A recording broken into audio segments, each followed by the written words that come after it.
Amb la campanya Té sentit volem reivindicar que té sentit associar-se, entès com participar col·lectivament, democràticament, participativament, voluntàriament, transformant l'entorn i personalment també,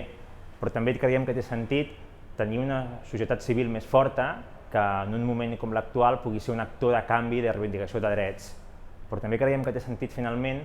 com reivindicar tota aquesta part que diríem el setè sentit fent aquest joc de paraules i que ens referim a aquesta part més intangible, més emocional, més aprenentatges que en realitat no poden ser avaluables i que és un aprenentatge per la vida en general.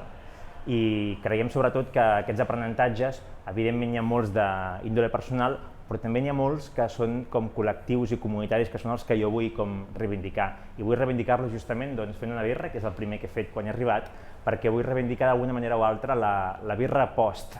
de qualsevol espai o qualsevol reunió que tenim associativament, on podem comentar la jugada, parlar del nostre entorn i de les nostres realitats més quotidianes. Crec que això fa xarxa, fa connexions socials, i no només és una reivindicació del fet de passar-s'ho bé, que evidentment també la realitat personal ha de poder ser acollida, sinó també crec que aquesta xarxa és el millor antídot per l'exclusió social i per tant per una ciutadania més activa i més cohesionada.